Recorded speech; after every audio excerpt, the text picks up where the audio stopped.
Hello, and welcome back to my channel where we are going to have a conversation about Steve Bannon, his little scam, and the Build the Wall, and how we always knew it was going to be a scam, and how he actually screwed himself by how he was talking. Let's jump into it. So, Steve Bannon was arrested for his Build the Wall campaign where I can't believe I'm actually, these are words coming out of my mouth.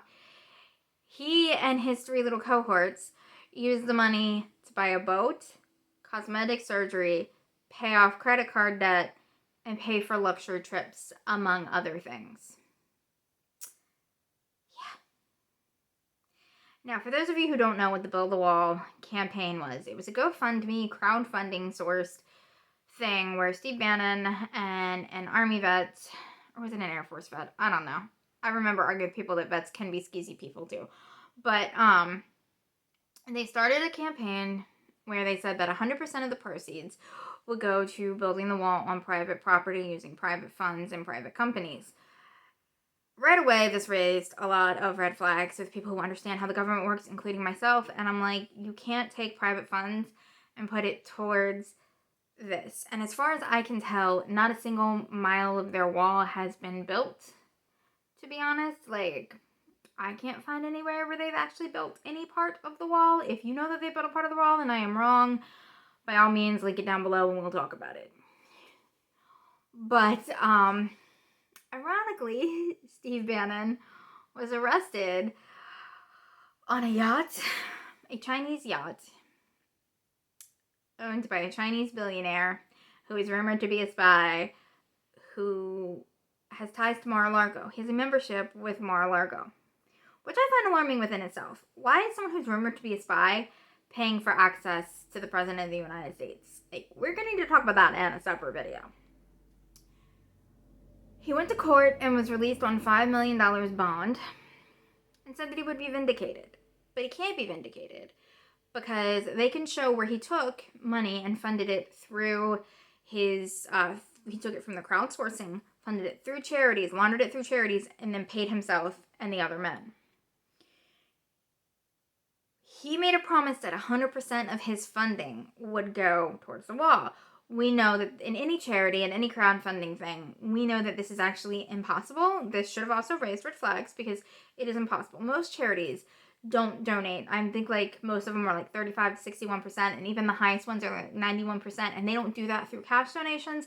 They actually do that through food, clothing, and other donations that way, which allows them to, yeah. So if I was the feds and I heard him say 100% of that was going to the wall, it would have raised red flags with me as well, which is where it becomes fraud, because when you say that 100% of something is going to something and then you use it to buy a boat and cosmetic surgery, you kind of lied. You lied.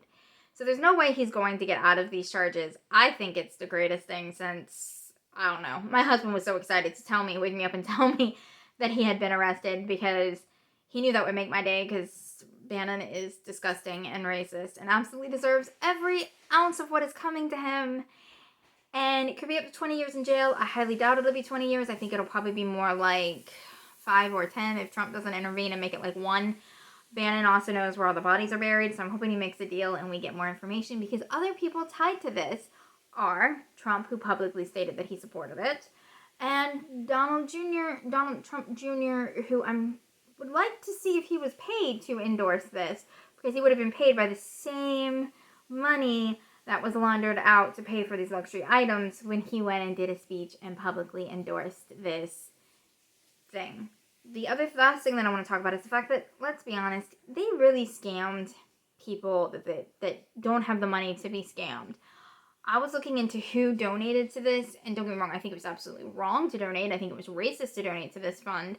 But I also don't like seeing Social Security recipients, older people who live on fixed incomes, veterans who live on fixed incomes, are predominantly what their target audience was. And you are a special kind of evil if you are stealing money from elderly people on fixed income, using your veteran status to steal money from other people, and just being an all-around gross group of people.